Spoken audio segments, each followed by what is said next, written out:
5-Year Mission the Podcast, Episode 10. 5-Year Mission the Podcast is proud to have Fansets as its presenting sponsor. Fansets is the place for amazing pin collectibles with over 200 officially licensed Star Trek pins and new releases every month. Stay tuned for a special discount code good on your next order at fansets.com. Fansets. Our pins have character. By now you figured out that this is a 5-Year Mission podcast.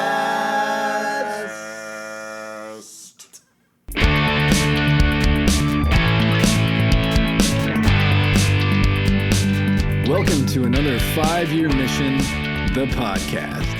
I am Chris Spurgeon, and I'm here with Mike Rittenhouse. Before we get to our guest tonight, you've seen the first episode of Picard now, right? I have. It was a week ago. Yeah. Did you watch the second one yet? No, I haven't. All right, I watched it this morning. And Well, some of us have to work. Yeah, I know. Hey, I have to work. I just don't have to work until noon. Yeah, that's right. No, I haven't seen it yet. I did see the first one, though. I really enjoyed it. I thought it was really good. Yeah, I think it's fantastic. It's kind of the Star Trek that I've been wanting since 2009. I can't say that I've been wanting since 2009, because in 2009 was when we started the band and I was not you were super barely well into versed in Star Trek. But now I'm really happy. You know, as far as I'm concerned, I'm just really happy to have more Star Trek, and it has a nice familiarity to it. Mm-hmm. I don't want to spoil anything, but I just really like the way they've brought Picard back in the way that they've brought him back. Mm-hmm. Because he's different than we last saw him. And I think that's really interesting. One thing Star Trek does well, has always done well, not consistently all the time, but one thing it does well is develop characters. And it's always really interesting when you can take a character that you know so well, and then you remove them from the situation that you're used to and that they're used to, just to see what happens, see where they are. And I think they've done a really good job at the beginning, starting off. Yeah. Of course, I've only seen the first episode, so you know more than I do. Yeah, the second episode is very good, even better than the first one, I would say. Oh, good. And now I don't think that this is too much of a spoiler since it's the opening scene. Okay. But of episode 1 or 2? Of episode 1. Okay. And it's it'll be 2 weeks old by the time people listen to this. Right.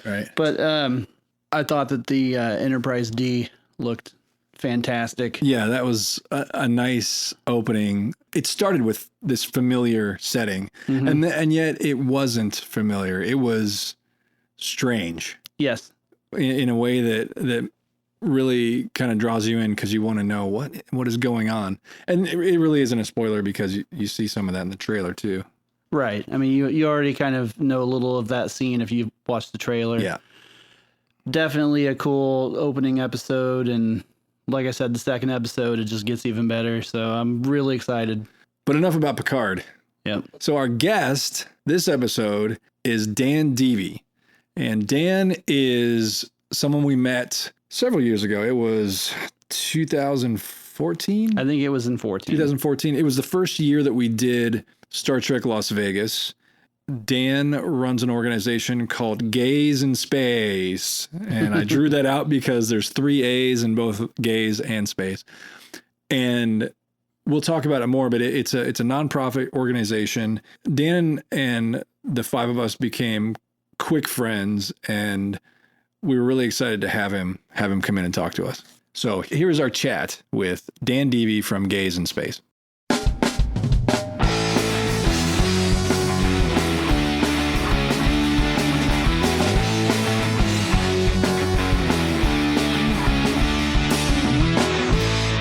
So Chris, tell everybody who our guest is this week. Well, this week we have Mr. Dan Deevy. So Dan is now. Do you head up this organization? Are you the man? I do, and I'd like to claim to be the man, but I mean, I'm the guy who gets blamed if anything goes wrong. Well, is that the same thing? That is fair. Okay. I mean, not fair to you, but yes. So Dan runs this organization called Gaaays in Space. 3 A's and 3 A's. Yeah. So we met Dan in Vegas, and I remember we had a table. So this is the first year we're playing Vegas. We're the house band, and we had a table in the dealer room. As I recall, Dan was looking for some guys in uniform to shoot a spot. It was an energy drink, wasn't it? It was an energy drink. I don't remember what it was called. It was supposed to be the world's first healthy energy drink. Yes. And since no one has ever heard of it 5 years later, clearly that did not work out. Yeah, it was called Extreme, I think. Extreme something. I don't remember. But I do remember this guy runs up to our table, and if you never met Dan, the first thing that will strike you is he has this great big smile, and he's just all excited. And that's another thing about you, Dan, is that you have a lot of energy. My boyfriend calls it the Dan Deevy extra. Yeah. That I tend to give anytime I'm, not by myself. Yeah. See, that's like one space removed from extreme. So that's why you were tapped to do this. So we were doing they have a replica of the Enterprise bridge from the original series, and we have our original series uniforms on. So Dan asked us to help out, and it was a lot of fun. And we didn't know anything about Gaaays in Space at the time. Dan, why don't you tell us a little bit about what you do and how'd you get involved in the conventions and that kind of thing? Absolutely. Well, it started with when we met in 2014. I was there in Vegas to do interviews. I started my career as an entertainment journalist, and I made sure to completely abuse that by interviewing every single Star Trek actor I could find. Regardless of whether or not they had new things to talk about, I was just like, hey, I have an outlet. Because I started in radio. So I did that for almost 20 years. And so over the course of that time, became friendly with the Star Trek actors. And so I was there to interview them. And about a year or so earlier, I, started kind of thinking about the idea that there were no gay people in Star Trek. Star Trek is known for being all about diversity and inclusion. And, Whoopi Goldberg tells the story about how she saw Nichelle Nichols on the original series, and that made her, she said she wouldn't be Whoopi Goldberg had Nichelle not been Uhura. How old were you at this time when you started doing this? Mid-30s. Okay. Yeah, because if we started in 14, that was fine. Oh, God. First of all, I hate math, but especially when it comes up to these numbers that I'm just realizing now. So anyway, I have been around for a bit. So was this just kind of a revelation you had at the time, or is this something that kind of germinated over a period of time that you had been thinking about and it evolved? I guess I had always kind of thought about it because Star Trek for me was, I grew up on Star Trek. I credit, any semblance of being a decent human being, I credit to watching Star Trek because, I didn't grow up in a house with a lot of really positive role models. It was kind of more like, oh, if you do it that way, I'm going to do it this way and I'll probably be okay. But Star Trek was what I watched to be like, oh, wait, that's how you should be as a human being. But all those years, the one group that was never represented was mine. Like I never saw myself reflected in these characters. So I think it was always in the back of my head, but then, it just kind of dawned on me one day, like, first of all, why are there no gays? And second of all, why has no one else been asking this question? So I decided from then on, like every time I interviewed someone from Star Trek, I would ask that question. And before I knew it, I had a really good wealth of film footage of the actors talking about it. And so I thought, man, I could make a documentary about this. Like, why are there no gay people in Star Trek? That could be a thing. Was there kind of a consensus, or did you have just a wide range of interpretations on that? Most people agreed that, well, it's because of the times. Like, that's just... Mm-hmm. They had to accept, Gene Roddenberry, I don't think there's a single group of people or type of person that Roddenberry would not have put on screen had they allowed him. Right. But the one thing that they all did completely agree on was that everyone behind the scenes was clamoring for it. They were saying, how can this be? How do we have this show without any gay people? I mean, you've seen the costumes. There were clearly gays involved. And the chef on Enterprise, by the way, that's why we never see him. He is a flaming homosexual. And they just didn't want to show it.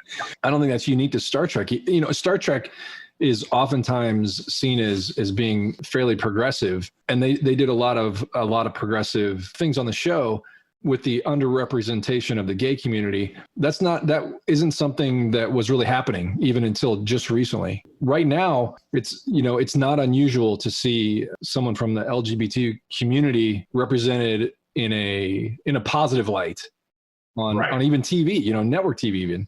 But say 10 years ago, that would have been very unusual. Yeah. Like we had to be the mirror universe versions of ourselves in order to get away with it because, but they're evil. Yeah, you were the pariahs of you can be gay. Entertainment. It's okay for Kira to be gay because she's the mirror Kira. Right. Yeah. Exactly. And she was, she was a caricature of being gay too. It was, it wasn't a person. This is gay as a stereotype. Not to take away from putting that out there, but it's not like it is able to be represented on shows that we see today. I mean, I don't even think it's unusual anymore. Yeah, thank goodness that's exactly true. And that actually is why no one has ever seen my documentary, because by the time I was halfway through pulling the footage together, suddenly Sulu was gay in Star Trek Beyond, had a husband, a daughter, and I was like, okay, I'm either going to be upset about this because I just tanked my big project, or I'm going to celebrate the fact that, holy cow, we are finally there. We're finally represented and a part of things. And that was in 2009, is that right? No, that was Beyond. That would have been 2016, I think. 16, yep. Oh, 16. Oh, wow, okay. Yeah, and that's what led to the creation of Gays in Space. Because I said, Dan, don't be bitter. Don't fret. Don't try to figure out a way to keep it relevant. Throw a party in Vegas. Because I thought wow, this is a big deal, but it seemed to be going by kind of unnoticed and very much uncelebrated that it happened. So I said, you know what? I'm going to be in Vegas anyway to do my interview thing. I'm going to throw a party and see if anyone shows up, see if anybody else actually thinks it's as big of a deal as I do. And it was supposed to be one party. It's supposed to be one night. And it got such a great response that the next day people just kept asking oh, fantastic. When's the next one? Or my favorite, I didn't know it was happening. Can I come tonight? It's oh my God, you know what it takes to plan one of these? Last night, you missed it. But Nina Visitor came to that first party as our very first celebrity guest. And my favorite story with her, she said, Dan, I can probably only stay for about 20 minutes, but I really want to come and support what you're doing. And I said, that just having you there for 5 minutes would mean the world to us. She stayed for 3.5 hours and the next day said, anytime you do this again, count me in. Well, she's been to many of your parties. I mean, I see her in pictures all the time. Oh yeah. Yeah. She has been, we have dubbed her Mother Nana. Okay. Mother to the gays. Yeah. Yeah. So what's the goal? What is your primary objective in doing this and keeping it going? It's interesting because, in my past, my whole career has really kind of been building things and working my butt off to push them to people, to get people to pay attention and to notice. Gays in Space is the first thing I've ever done where I haven't had to do that. It's taken on a life of its own. So honestly, for the first 2 years, my goal was just to keep up. We were getting messages from people in different cities saying, Creation has a convention happening in Chicago in November. We would love a Gays in Space party. Can you guys come and do that? And so my goal was just to keep up with the requests, because people were so, and it was so surprising to me. They were so kind of affected by the fact that we were doing it. Because I think it might be a little bit of what I experienced, where people weren't directly asking themselves, how come I'm not represented in my favorite piece of entertainment? But the second the microscope was put on it and it was saying like, hey, we're part of it, let's celebrate, people were really kind of moved by that and wanted it to happen at their local convention. We did, have you guys ever done Ticonderoga? No, but I keep hearing about it from people. It's the one that has the recreation of the original series sets, the bridge and sick bay. Like it's an incredible It's the one they thing. used for Star Trek Continues, right? Yeah. Yes, Is yes. that, And it's in Ticonderoga, New York. Oh, okay. They no longer make pencils, Right. but they do have a recreation of the TOS ship. And so the first year we were there, we, were promoting the fact that we were doing a party. It was the first time we've ever done a Gaaays in Space party in a bakery because that was the only available venue. Wait, would they bake you a cake there though? Yes, they would have if we had asked. Good. It's actually a very progressive town. And in fact, the guy who runs the set tour is like dedicated to making sure that when people visit, because that's his hometown, when people visit his hometown, that they are treated equally, regardless of who you are, who you're married to, whatever. And the last time we did it, there was some kerfluffle that ironically Gaaays in Space had nothing to do with. But it was like a local who was like, oh, you gays. And James came to me very concerned, like, Dan, were any of your people there? Is everybody okay? I will not stand for this in my town. Like, seriously dedicated to making Roddenberry's future happen in this little town. It's really kind of amazing. We live in Indiana, which is not the most progressive state. Actually, Indianapolis is fairly progressive, actually, but the surrounding cities, as you get further away from Indiana, it's very rural, or Indianapolis is very rural. So there's have definitely been news stories over the course of the past several years, especially where, there was a bakery who refused to bake a cake. And I just, it just kind of, it blows my mind still in this, in this where we are today, that we still have that kind of issue.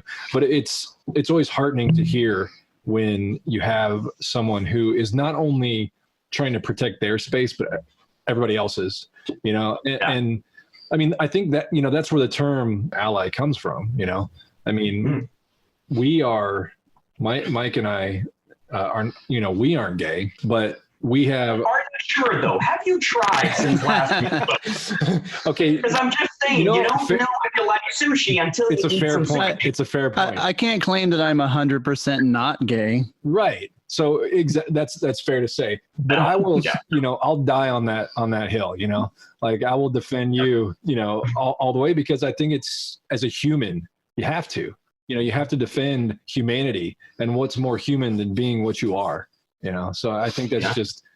Well said, sir. There's a quote that humanity is best judged by how it treats someone without power. Yes. That's a horrible misquote of but I know what you're talking about. Yeah. It's something to the effect of how you treat the weakest. The weakest. Yeah. The most vulnerable. Yeah, the most vulnerable. Exactly. And who's more vulnerable than those who are oppressed? Old rich white guys. You guys have a rough time with it. I said they're so oppressed because I'm, well, we're not rich. That's true. Yeah, we're just old white guys. We're not that old. Guys, though. Come on. I mean, we're not that old. We're not young either, man. Well, we're right in between young and old. We're, I don't know, what do you call that? You're still rocking out on stage. So I think both of us have a higher percentage of gray than original color in our hair. Speak for yourself, buddy. Join the club. Join the Salt and Pepper Club. Do it with dignity and grace, man. Yeah. Don't try to cover it. You know, I've considered the dyeing of the hair, but I haven't done it. So you're in Ticonderoga, and this guy's defending your honor, which is awesome. Yes. And what else happened? so we're promoting the fact that we're going to do this party, and a person came over to our table very almost cautiously and started asking, like, so what is this about? What exactly do you guys do? And by the end of the conversation, I realized that the individual was transgender, because at the end, they said to me, you know, whenever I go to a convention, I always pack at least 1 or 2 outfits of my clothes, but in places like this, I never think I'm going to have the opportunity to wear them, but I think I'm going to wear them to your event tonight, presenting to the outside world very much as just a dude, just a guy, just a guy. But his clothes were it was a freaking fantastic, gorgeous dress and like the whole thing. But they identified to us by saying which clothing they felt comfortable in. And the clothes that they were wearing when we met at the table weren't theirs. Their clothes were the ones they finally got to wear at a small town Star Trek convention because there was a Gaaays in Space party. And that was like, Yeah. Well, I mean, I would think it would be 2 emotional directions, you know, for on the one side, this person can't be themselves wherever they're from. But on the other side, there is a place where they can go, or that they've discovered where they can be themselves, which it's a cold reality, man. When you think about this person that can't just express what they are. Yeah. Exactly. I mean, someone who has to cosplay as Dr. McCoy when all they want is to be Nurse Chapel. Right. Be Nurse Chapel. Come on. That's right. Well, this is Star Trek, for God's sake. And that's what I think is so important about what you're doing, is that you are offering a safe space. Dude, when you guys came to our event in Chicago, do you remember at that convention? Of course. Yeah. Did you, I'm asking you, did you feel like you were at an event that was for someone other than you? Or were you just like, this is fun? Yeah, it was fun. And I remember, I think we got there a little bit later because you were drunk already. Oh, you were drunk. Dude, if you were late, I was That's where we had met John Billingsley before, but that's where we ended up talking to him for a long time. And he actually he did the previous podcast before this. Right. Yeah. You know, I never felt as if I was out of place. I never felt as if anyone was judging me for being there, for not being part of the community. I felt included. But as you say, like, things are getting so much better that, you know, I really do think that if we were to go to an event, you know, somewhere like in, you know, say you know what, here's the perfect example. Rich and I recently moved from San Francisco back to New York, and we drove cross country, and one of the stops we made was someplace in Idaho. Mm-hmm. It was right around Halloween. So we were going through and we passed, you know, like a corn maze, like Halloween carnival, whatever. And so we were like, we really want to check this out. But the first minute we get the sense that, pitchforks, we're getting out of here. They could not have been nicer. And this was a super small town, you know, they could not have been, I mean, granted, they were like, gay, you say, what is this? You know, but so welcoming and they were supporters of, you know, the guy in the White House. So for that duality to exist in just these people that we happen to meet on a road trip, I think is a real clear indication of where we're going socially. Yeah.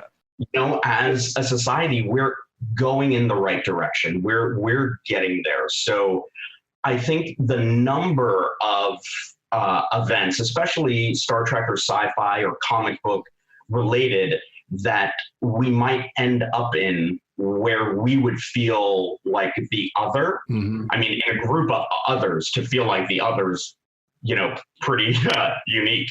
I think it's small. I think it's definitely much smaller now. Well, you make a good point in that the Idahoan, I don't know, in rural Idaho, may not, in a small town in, Idaho, Indiana, Ohio, anywhere really, you have a small town where maybe there isn't a gay person and they have very little direct exposure to a gay person. And then you walk in and you have, you've got this effervescent personality, and they're like, maybe, they don't have any preconceived notions necessarily, just kind of a live and let live, but I don't really know anybody. And then they meet you, and that can help advance that ball just a little bit further where, I don't really know any gay people, but I met this one guy and he was great. We had a lot, he was a really fun person. So, and his clothes didn't match. So we're not sure if he was actually gay, yeah. But he was with a dude. So I guess. Well, and you know what, maybe even though those people maybe they don't agree with your lifestyle, but they may not point at you and say you're wrong at that. You know what I mean? Yeah. And I think, honestly, there is a genuine curiosity from people who don't know any gay people, whose only exposure to gay culture is Will and Grace, which Will and Grace is an amazing, groundbreaking show. I don't think Gays in Space would exist had Will and Grace not done what it did, which is, make being gay just a thing that the whole country kind of experienced through this sitcom. But for people who have never actually met a gay person, there is this curiosity, especially from the dudes. I'm going to be honest, especially from the dudes, the ones who are probably the straight ones. Any closeted homosexual who meets gays for the first time is going to be like, no, bad, because they know how good it is and they don't want to go there. Yeah. But genuinely, largely heterosexual men. I mean, the women all love us. Let's be honest, unless they're really far down that conservative rabbit hole. Yeah. But heterosexual guys, they're really just kind of like, so how does this work? How do you guys together know who does this and who does that? And it's a genuine curiosity that I don't find offensive, or I'm like, dude, ask me questions. Like, I will tell you anything you want to know in the amount of detail you request. Things have really gotten so much better over the last just 5 years, I'd say. Well, I think even part of it might be that younger people are growing up in a world that is more evolved. And is more, it's more liberal in general. I mean, there are pockets that are still very conservative. Yeah. I mean, I think millennials, they're it's the Odo generation. Everyone is fluid. Yeah. Just be fluid, because who knows? Who knows? And I think the thing that a lot of people are starting to realize is sleep with men, sleep with women. Just don't be a dick. If you're not a dick, cool, we can hang out, the important thing is how you behave as a human being towards other human beings, how your interaction with me is going to either enhance or detract from your life. And if it enhances, why would you care who I go home with at the end of the night? You would rather hang out with someone who's going to enhance your life, who goes home with another dude, than with some asshole who is heterosexual but ruins your night. Yeah. Do you know what I mean? Yeah. There's this barrier to entry, where it's just in your head.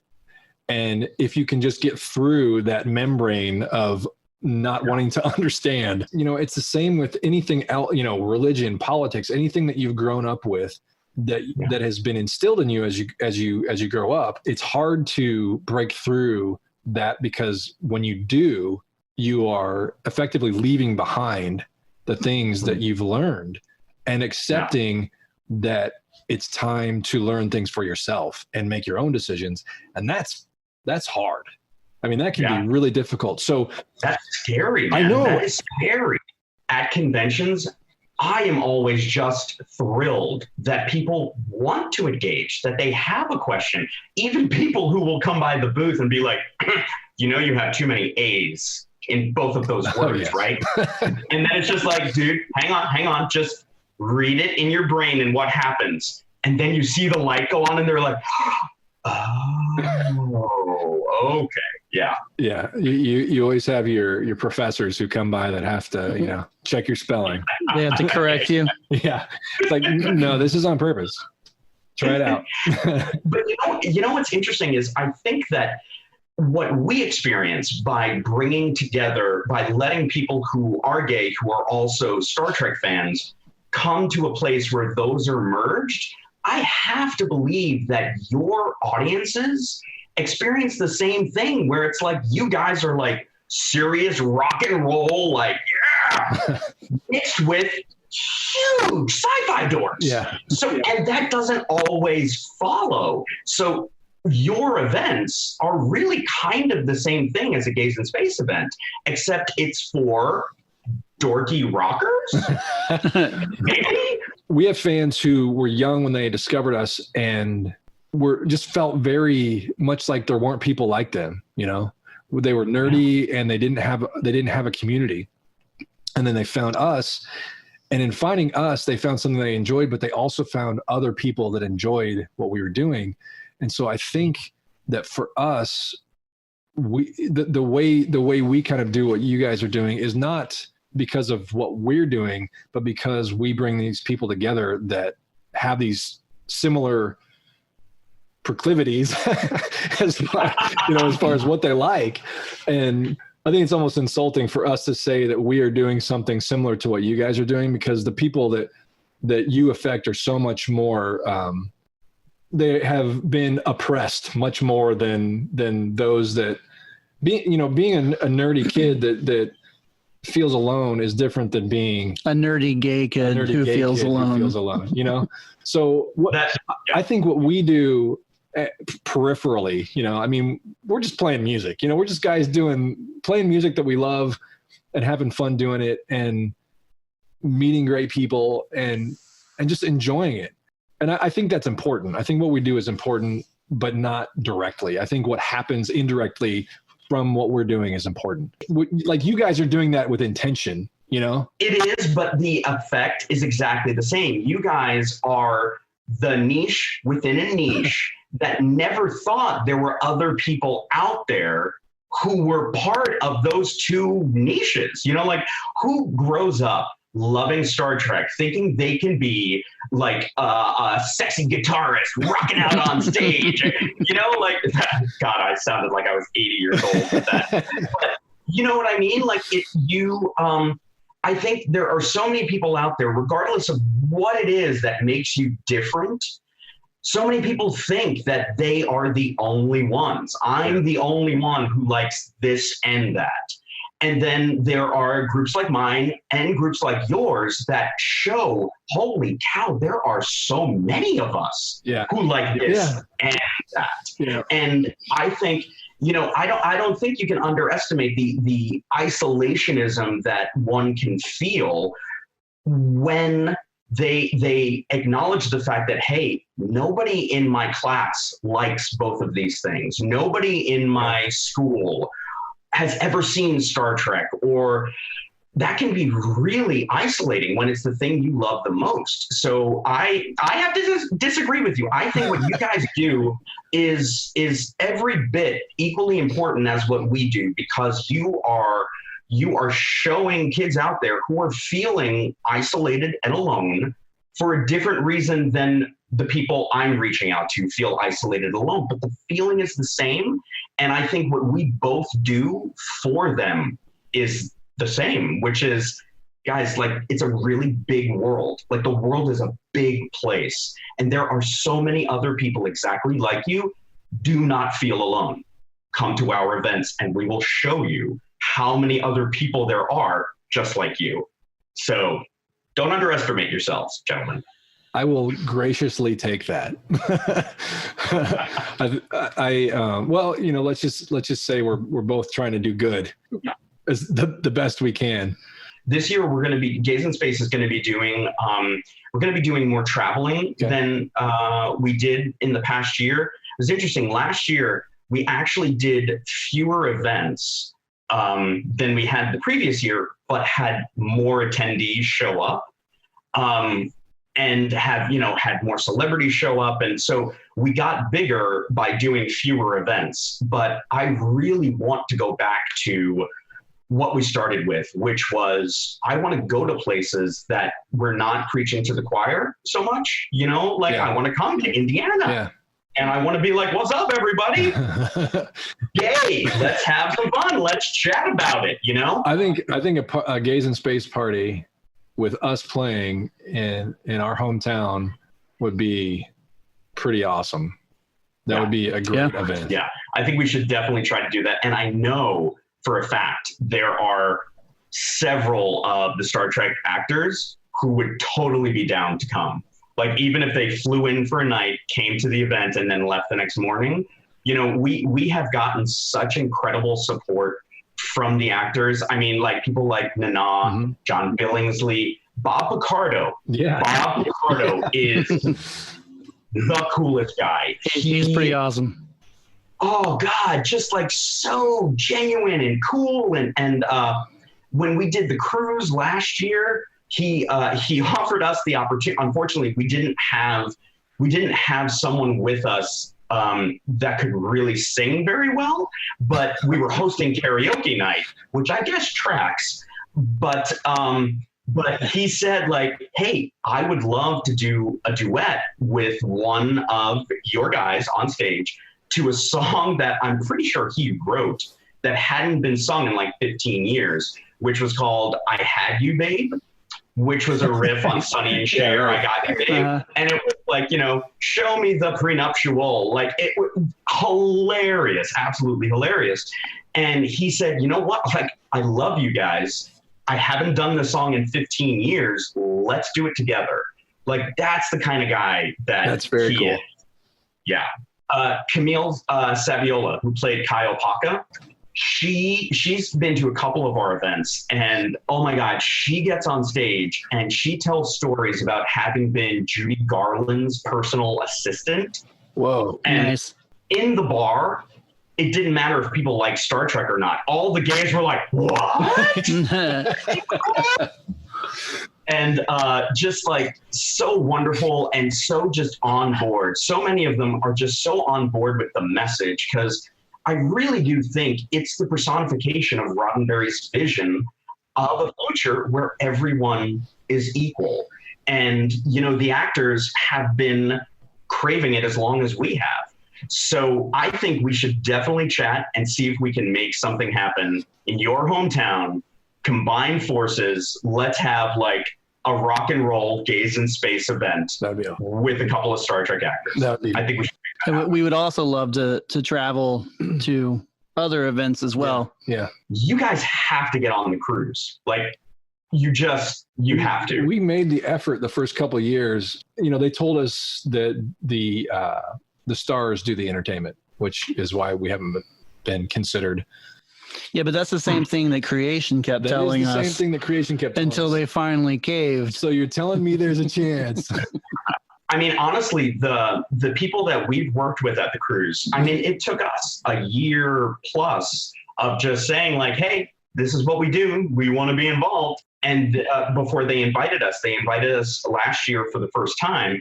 And I think the people who are organizing it now are different people than began organizing it. Because everyone that I talked to was so interested in adding the unexpected, because like they had done a few cruises where they did exactly what they promised to do. A Star Trek cruise that was fun for the whole family. Yeah. Okay. Now what? How do we make it more interesting? How do we make it more diverse? What's more unexpected than 5-year mission? In any event. So I think we need to do a little bit more of a push for you guys to get you on that boat next year. Okay. Yeah. You're going to be our pitch man for that.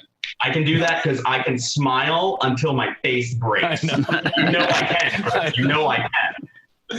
Speaking of when we were in Vegas in 2014, that whole filming experience was one of the highlights of our visit that year. I mean, we had, this is the first, we had no idea what to expect. We were all kind of freaked out about being the house band. And then you come up and you're like, hey, you want to be on the bridge and be in a commercial? And we're like, yeah. And it was just, we had just never done anything like that. And it was just, we just had such a blast, man. Yeah, that was so much fun. But also, be honest, when we got there and you were like, so where's the script? And I was like, working on it. Yeah.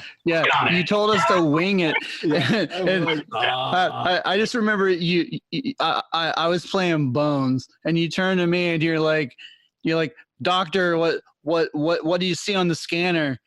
And I just, my mind just went blank, and I said, I don't see anything. And then I look back at you and you had this look of panic on your face because you didn't know where it was supposed to go from there. In all the things that I've done over the years, that is one of my fondest memories because we pulled that together in about an hour and a half. Yeah. Because I never expected to be allowed to film on the bridge. And when it was offered to me, I was like, oh my God, yes, of course we're going to do that. When? Tomorrow? The next day? 1 hour. I was like, yeah. Okay. You came over I need, to us, I need people in costumes. I need an idea. I need a camera crew. And somehow, because earlier in that convention, I had met you guys. It was impressive. And I was like, these guys will not be shy. They'll say something. And then you went to Mike. You're like, they'll say something. Then you start on Mike, the least vocal guy in the band. And then I thought, oh no. But I think it just kind of came together. I mean, I met the guys who were filming Chasing Atlantis, the documentary. Yeah, okay. And they were so cool. It was just, it's what happens when people go to a big Star Trek event. You just meet other really good, talented people. Yeah. And when an opportunity like that comes up, I mean, I love the fact that none of you ever said, this could have been more organized. How about, because you guys were like, let's do it. Clearly, you've never been to one of our shows. We've made our own videos. Yeah. We know. We know what it's like. That day is the day that the infamous Fark is unimpressed meme comes from. Born. Have you seen that meme? Yes. Yeah, when he was like, that one, right? That's where it was born with the. I still have that button, by the way. Oh yeah, we did make buttons, didn't we? Yeah, I guess so. Yeah. Okay. And it was, I felt like that moment in Family Guy when Stewie is dressed as a girl because they're hiding him in Texas. And Brian's like, so Stewie, how do you feel? And his response is, I feel right, Brian. I feel right.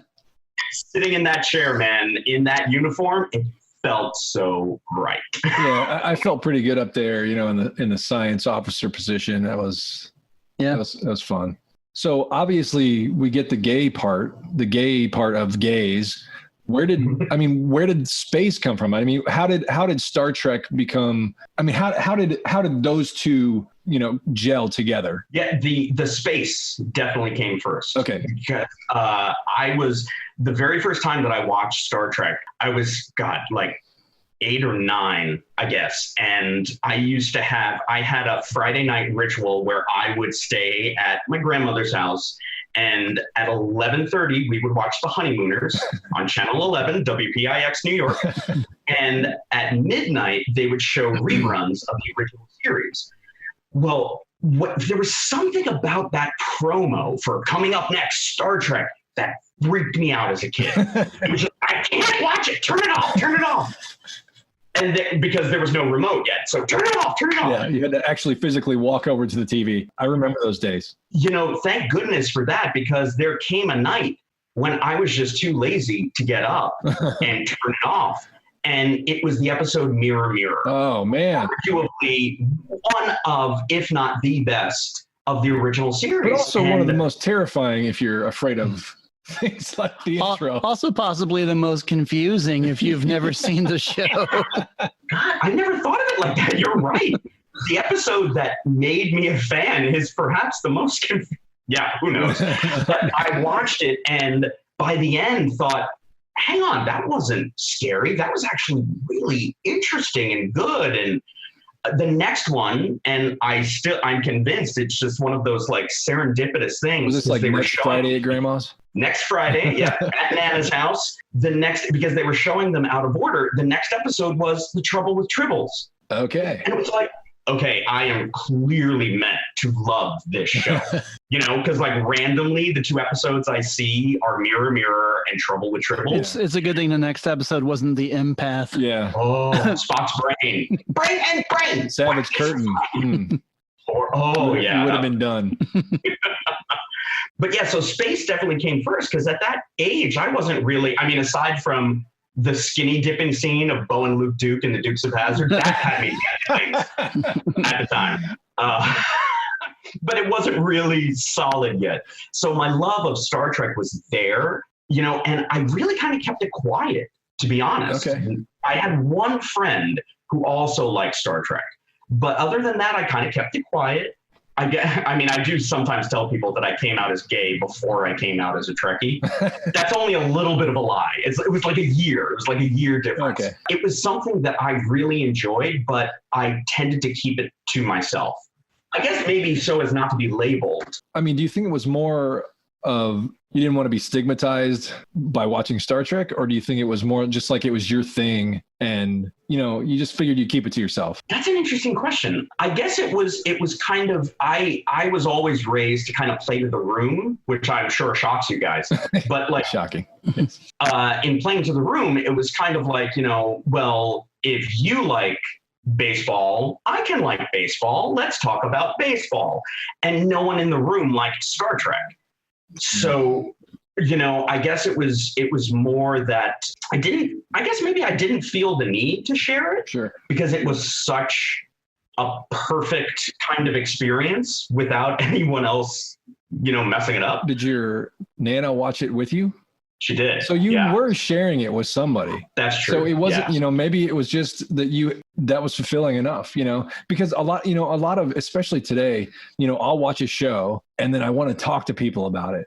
But the world of today is very different than it was at the time we're talking about. Right. You didn't watch a show and then the next day go to school and talk to your friends about, some shows, but like, yeah. Being, what you said, you were 9, something like that. Yeah. And when I was 9, I wasn't especially a show talking about it either. So especially a show that was in reruns and it was like, I'm guessing like 10 years old or so at that time. Yeah. And I did play Dukes of Hazzard with my brother. Oh, the Dukes of Hazzard, I talked to everybody about. Oh, yeah. Everybody was like, Bo and Luke. We had this just janky little, it was like an 83 Ford Mustang that was in our garage. And my brother's blonde. I have dark hair. So inherently I was Luke and he was Bo. And so we would just, we would never open a door. We would just roll down the windows and play Dukes of Hazzard. We were sitting in a car in the garage for like hours playing Dukes of Hazzard. My cousin had dark hair and I was blonde. Yeah. So I was Bo. When we played Star Wars, I was always Han Solo because I was the guy with the dark hair. My brother. I just hope you never painted the Confederate flag on the car. We didn't. Which looking back, I'm really glad we didn't. Because at the time I wouldn't. In retrospect, it's so weird. Like, when we were kids, we didn't think anything. I didn't know what it was. Yeah. I didn't think anything of it. I was an embarrassingly old age by the time I found out what that actually stood for. Oh, yeah. Well, you know what? I think nostalgia drove me to. I saw General Lee like Hot Wheels or something, and I got it for my kids or for my son. Mm-hmm.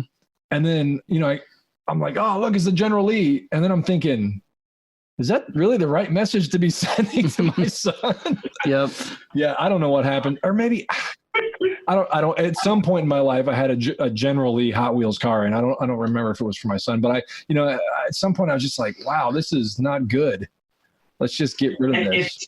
It's crazy because the show was about a family that always did the right thing, that looked out for others, that never discriminated against people. Right. They were always there to help you. They were the helpful neighbor who was looking out for the little guy against corruption. Yeah.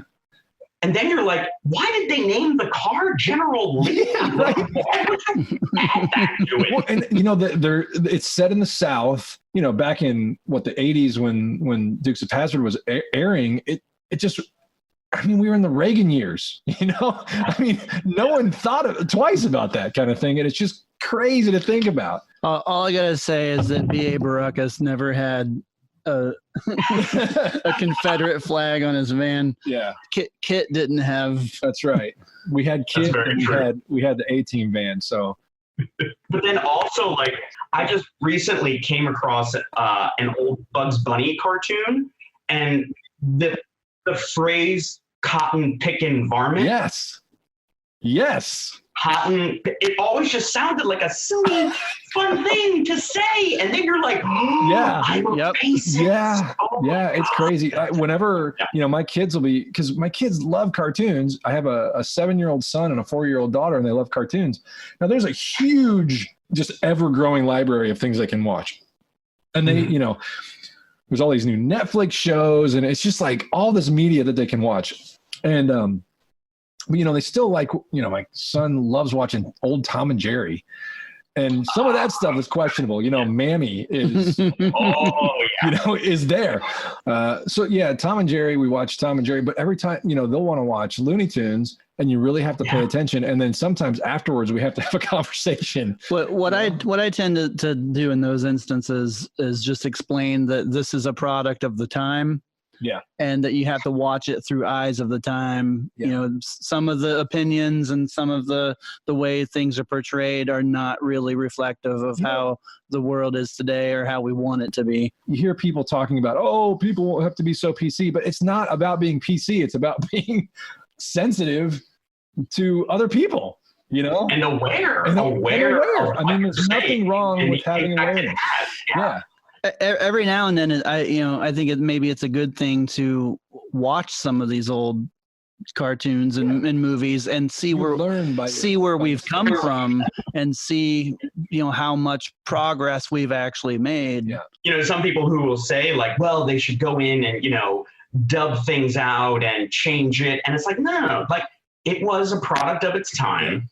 And it's important for us to remember that it used to be normal, you know, like we would say that, you know, some of us innocently, but others not so innocently. Right. And I think it's important that stay intact as a piece of, you know, our history before we kind of, you know, we became socially aware of people who were different than ourselves. You know, Star Trek is often seen as being you know, very progressive, but even some of the stuff they did was very of the time. You know, I mean, Kirk is not, I don't want to say misogynistic, but he is very alpha male. You know, he's very of that time where in Charlie X, you know, Charlie smacks Janice on the butt because he sees that happen, which in today's time wouldn't necessarily be okay unless you're really, really comfortable with the person. So there were these things that would, you know, that although it was very progressive, it was also very much of its time. Well, and it was also the thing about that I love is what Kirk is really saying. It's like, listen, if you want to touch an ass, make it a man's ass. I think you might be right. Just saying. I think Captain Kirk was teaching us without knowing he was teaching. I think I'm starting to see what really drew you in. Are you sure that Charlie X wasn't the first episode that you saw? Definitely one that I've watched more often than others. Okay, so I have a very Star Trek centric question that what do you think? I don't know. See, now I'm thinking this in my head and I'm thinking, is this okay to say? I'm going to say it to you and then we can edit it out later if it's not. What is the gayest episode of Star Trek that you can think of? Any of the series? Is that okay to say? The gayest episode. Yes, that is totally okay to say. Okay, good. The gayest episode. I mean, there's obviously from a more serious perspective, the episode, The Outcast in TNG was the first that really dealt with, you know, with the gay allegory kind of head on. Sure. And then DS9's rejoined when Dax meets her. There was always that sci-fi twist that, was like, you just want to be gay. Let them be gay. But it's like, no. It has to be a worm who used to be a boy with another worm who used to be a girl, and they were married, and it was fine. Yeah. So those are, and in Enterprise, I forget the name of the episode where Cogenitor. Yes, where it's like the third gender in there. So those were all like social issue, gay conscious episodes. Yeah, right. But as far as like the gayest episode, like unintentionally gay. Maybe Shore Leave with the rabbit. Oh, with the rabbit and the women wearing the things, and like their fantasies were coming true. Yeah, that was pretty gay. What about Angel One?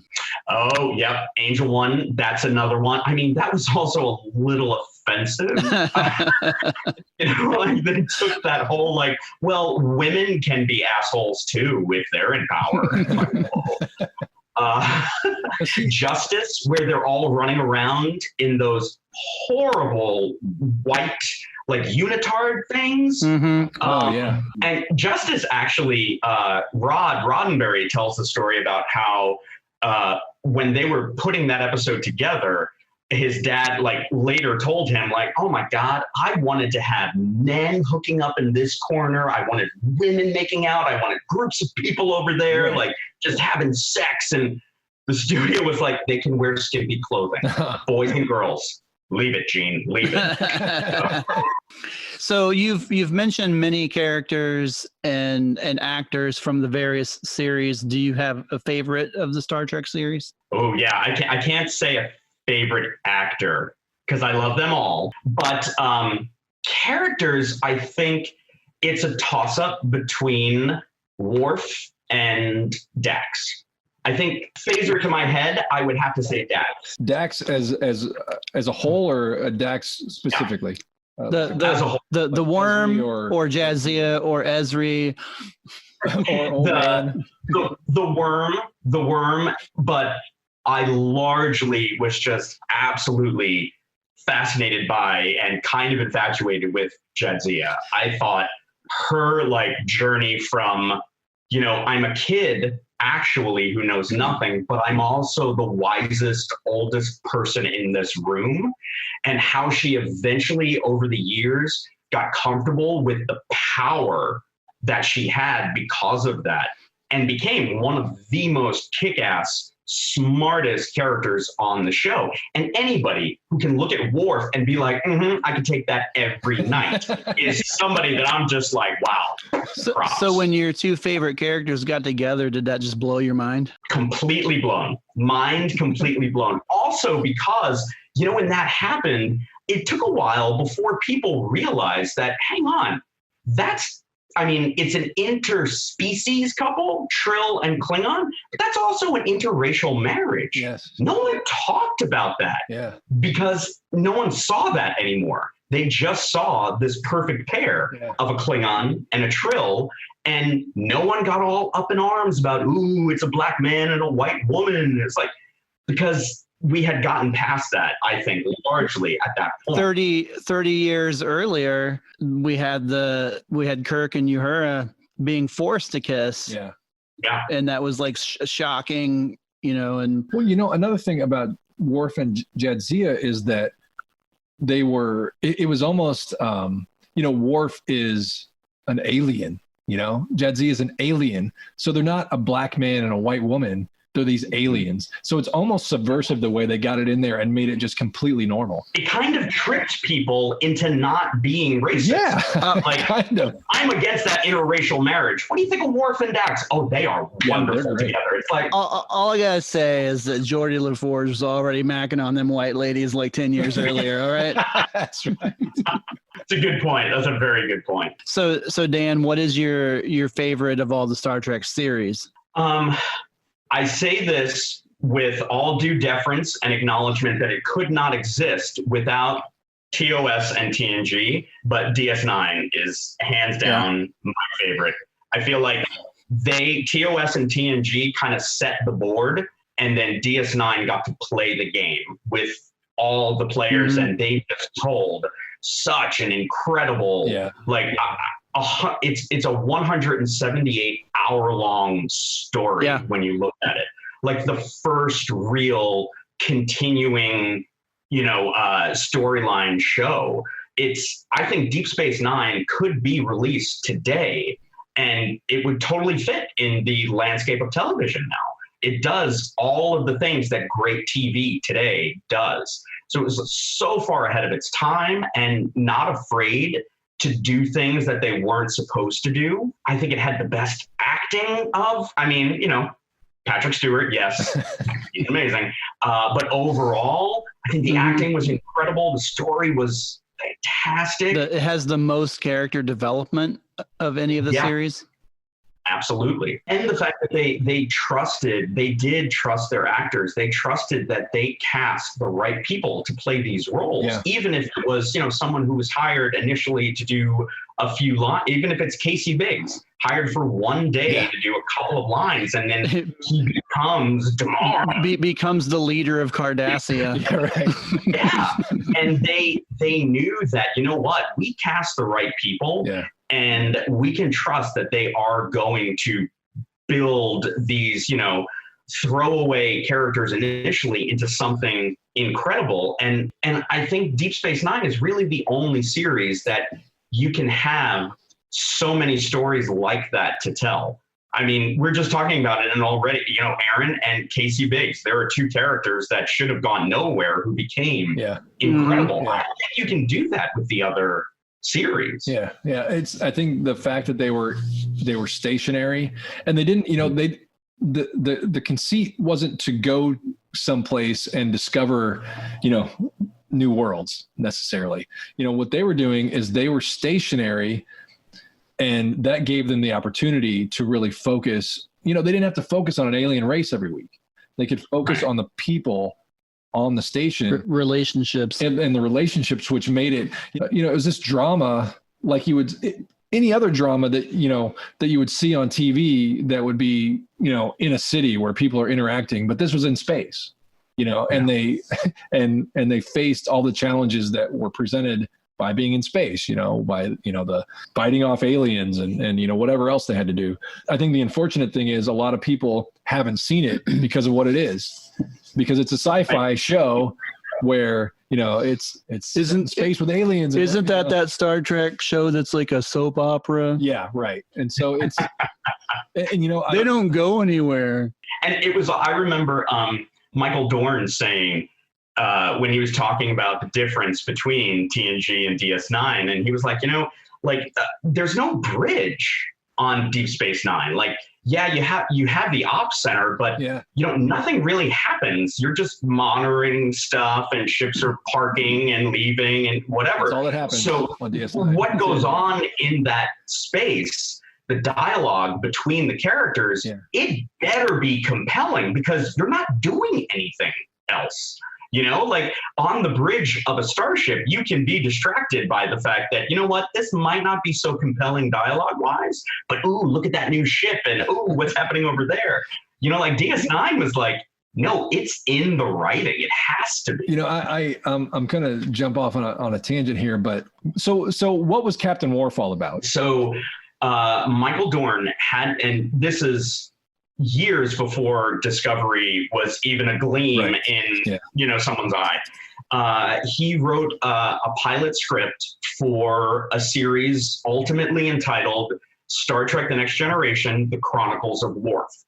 And it's about Worf's life in the Empire after Deep Space Nine, and kind of exploring the Klingon Empire in a way that we have never seen before. We've always seen the Klingons as, they were the guys over here. We never, sure, there were a lot of episodes about the culture and stuff like that, but like the Klingons, even though they're our allies, have conquered worlds and have, races basically enslaved. And, they're still really badass and non-democratic. And we forget this because we never see those things. So he wanted to tell a story of a future where the Empire and the Federation had become so intertwined that there were now Federation officers serving in the Empire. There were humans who wanted to be Klingon warriors, and there were more Klingons in Starfleet. And kind of encountering these problems of, you know, hey, I'm Worf, and I'm in command of this ship, and there's a rebellion on a Klingon conquered world, and I have to go kill the rebels, even though we conquered their. Am I okay with this? Is this? Ooh, like, you know. Yeah. He had so many. Has. I shouldn't have put that in the past tense because it's not dead. It's not dead. So many ideas, and I think it would be so fascinating for people to see a Star Trek show that isn't set in the Federation. Yeah. It's set in the Empire. I mean, he pitched it, and it got traction, it lost traction. It got traction, it lost traction. And then we did the big Mini Muffin campaign, which I am still to this day quite explain proud that, because I think it's really fun what you guys did. Yeah, he and I were doing an interview in Vegas, and I was asking him about the show, and he was explaining kind of the behind the scenes stuff with the studio and all of that. And I guess the night before I had seen the episode of Friends where they say this, I was like, dude, if you want someone to do something for you, send them a nice basket of mini muffins. People love mini muffins. Yeah. It was in a Friends episode. It was a throwaway thing that I just blurted out. And then he responded. He was like, mini muffins in his voice. And I was like, wait a second. This might be dumb enough to be clever. Hang on. And so I went and I came up with this idea. I thought, you know what? How about we rally the fans to prove to CBS that we wanted a new Star Trek show on television. And the way that we would show that we wanted it was we would send mini muffins to the CBS lot addressed to Les Moonves at the time that just said hashtag we want Worf. And here are the mini muffins. And I pitched it to Dorney, not sure exactly what. He was like, that actually sounds like that's fun. That's okay. He said, but hang on, but what happens with the muffins? I said, well, that's the twist of the campaign, which is poison. They're not gonna problem solved. Oh man, think of the future problems we could have solved had they been poisoned for Moonves. But I said, no, what we do is after they're delivered, we've made our point, we donate them to the local food bank. So people are not throwing away their money, and the campaign itself wouldn't just be about trying to get a TV show made. It was to remind people that, you know what, if Star Trek exists today, it will do good the way that the other shows did. And so just the campaign to bring it back to television is doing good because it's a charitable thing. And that combination of things is what made him really kind of say, you know what, like, cool, let's do this. So at the end of the day, we had 70,000 mini muffins. That's amazing. Sent to CBS Studios. We had a guy dressed in full Klingon cosplay and a Vulcan in full garb driving a pink mini muffin van onto the CBS lot to deliver them.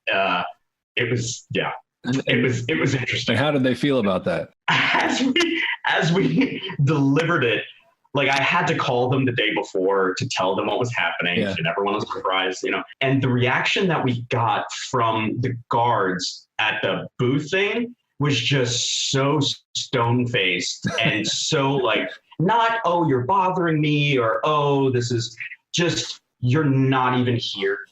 But, I had to listen to my boss for an hour about this. So when I cut together the video, when we cut to the reaction of the person in the booth as we're trying to get on the lot, I played that clip of the screaming goat. Oh, yeah. Because I think that just really summed up their reaction to my little campaign. I wanted to ask you, if you could be any alien race, any non-human race on any of the Star Trek series, what would it be? I guess. Oh man, I'd be a changeling. Holy hell! Yeah, no, of course, changeling. Kind of on the nose there, isn't it, Dan? Yeah, it really, I mean, it's every gay man's dream. Are you kidding me? Like, hello? Yeah. Yeah. Yeah. I mean, as long as I didn't have to be galactic dictator of any kind. If I could just be a guy who could shapeshift into anything he wanted, that's the guy I'd want to be. Yeah. So not necessarily a founder. Right. Yeah. I'd love to be one of the 100 that was sent out. Oh yeah. Yeah. Yeah. What about you guys? I can't remember what you were, Mike. I think I said a Soong android. Oh yeah. Oh. Yeah, and I've always had an affinity towards the Vulcans. So aside from 5-Year Mission, what is your favorite music? Have you guys ever heard? Aside from 5-Year Mission. Yeah, because that's just a given, obviously. Have you guys ever heard of an artist named Aurelio Voltaire? He did an album called Bisexual. Okay. Oh my God. Hilarious. Like you guys would love him. You guys would get along really, really well.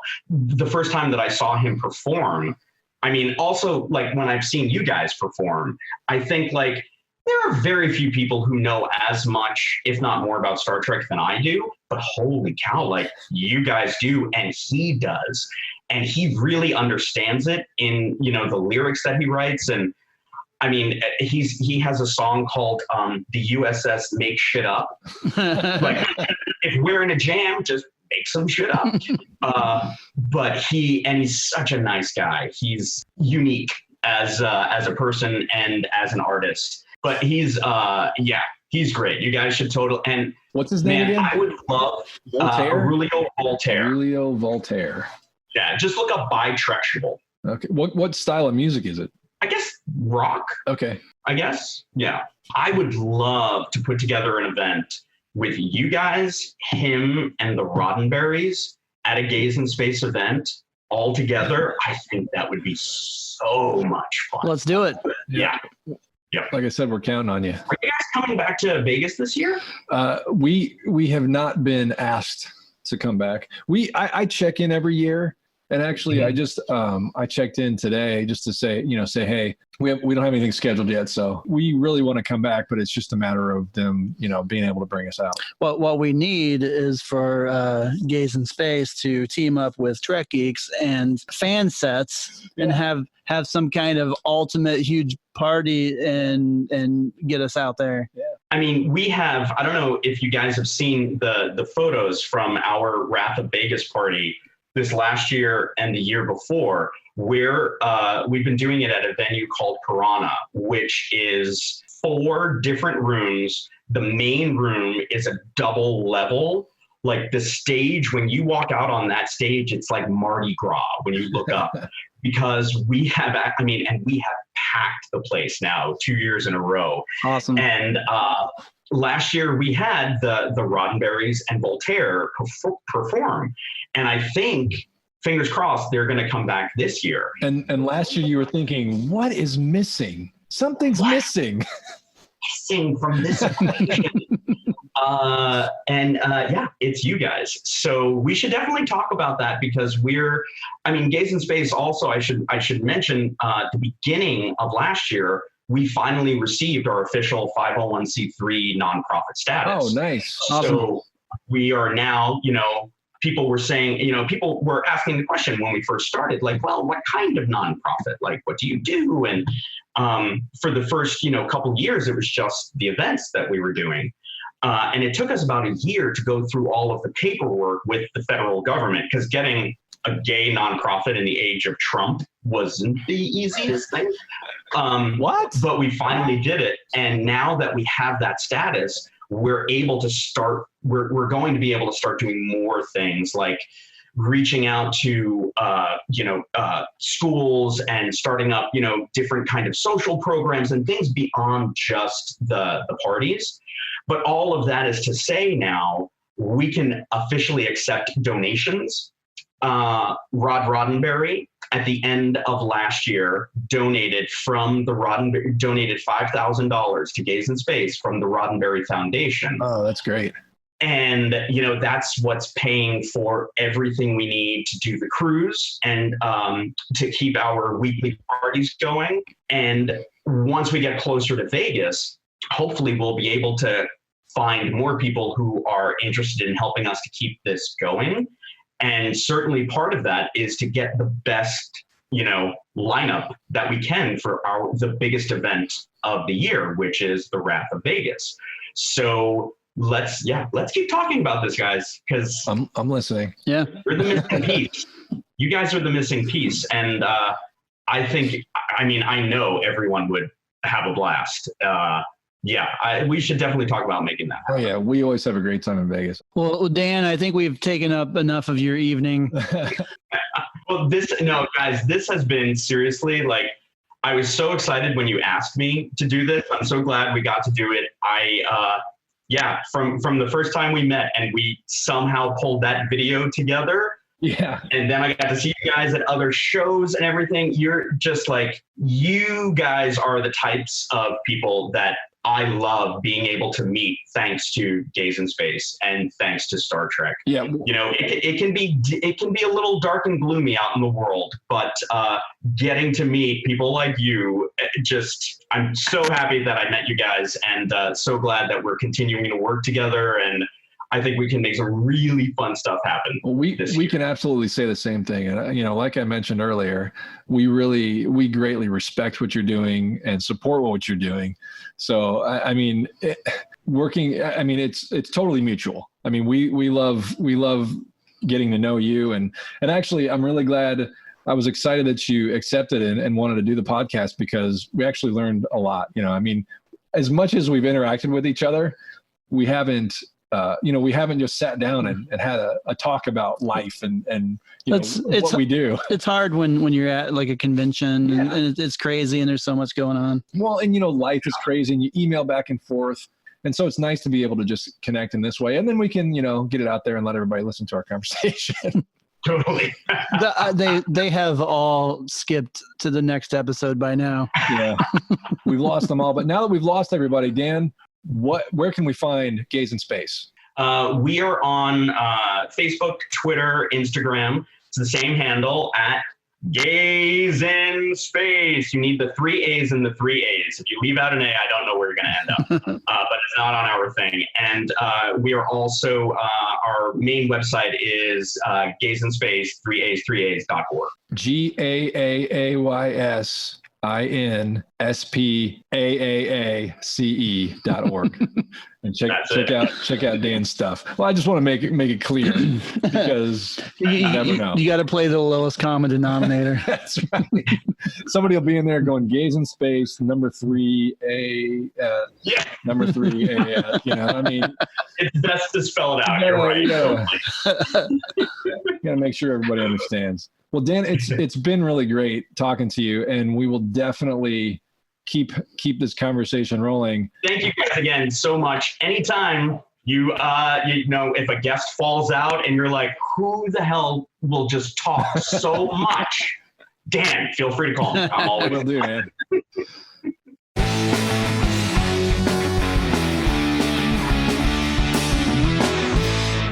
Fansets is your home for everything pop culture pin related, including releases from Harry Potter, Firefly, soon to be the new Horrorverse, Scooby-Doo, and many, many more. Right now, they also have pins from Star Trek Picard, the brand new Star Trek series that everyone seems to be loving, including, starting on February 15th, the Starfleet Visitor Badge, as well as the Starfleet Picard Delta. And don't forget to head over there also and get a number 1 pin. They also have the dog tag, which my buddy Hank down here, who's recording with me right now, has been lovingly wearing ever since. Isn't that right, Henry? And as a special added bonus to 5 Year Mission the Podcast listeners, you can get 15% off your entire order by entering the discount code 5 Year Mission. That's the number 5, and then in all caps, Year Mission. No spaces, no fuss, no muss. Fansets. Our pins have character. And we appreciate Fansets for sponsoring this goofy podcast every single week, along with all the other podcasts on the Trek Geeks Network. So that was Dan. That was fun. It's always nice to talk to Dan. We don't get to do it that often. Dan doesn't live here. Like most of our guests, they're not local. And so, you know, we email back and forth on occasion, and we see each other on social media, but it's nice to be able to sit down and talk to our friends when we can. Even at conventions, it's rare to have enough time to sit down and really have a discussion like that, because it's always go. It is. So, especially, you know, when we see Dan, it's generally in Vegas. Yeah. And if we're not, if we're the house band, it's constant. I mean, except for after hours, like after show hours, you know, in the evening, we have time then. But then, you know, we're getting something to eat, we're just taking a little break, and then later on we go out and have fun. But, you know, everybody has their own things they're doing in the evening, and they may not necessarily coincide with what we're doing. And so we don't get to, we spend time with little pockets of people when we're out there, and we don't get to really spend a lot of quality time though, which is unfortunate, but it's just kind of the nature of the beast. Yeah. But it's really nice. That's why it's nice to do things like this where we can have a little discussion. But there was one thing you know, we talked about Dan's organization, Gaaays in Space, but we didn't, I went to their website and there's just a little on their about page.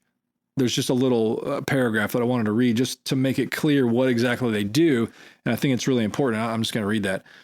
Gaaays in Space exists to promote the importance of positive LGBTQ plus character inclusion in pop culture entertainment, particularly within the prophetic realm of science fiction, which has recently been booming in popularity.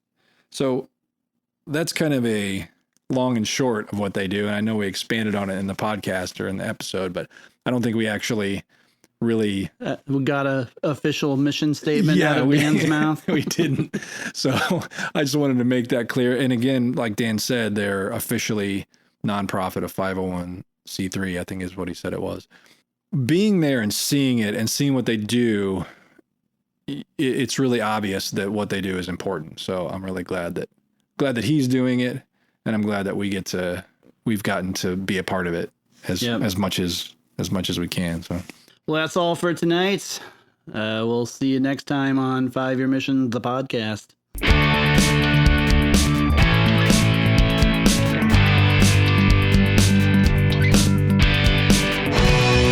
I sure want to leave.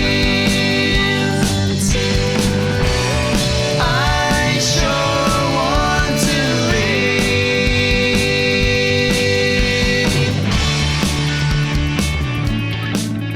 Thank you for listening to this episode of 5 Year Mission, the podcast. If any of you are interested in listening to more of our music, you can check us out on YouTube or Spotify or iTunes or pretty much anywhere that you can listen to music. Just search for 5 Year Mission and we should be the first thing that comes up. If you would like to contact us in regards to the podcast or anything else that you want to talk to us about, you can email us at 5yearmissionband@gmail.com. And for more information about the band, you can go to 5yearmission.net and also follow us on Facebook, Instagram, and Twitter.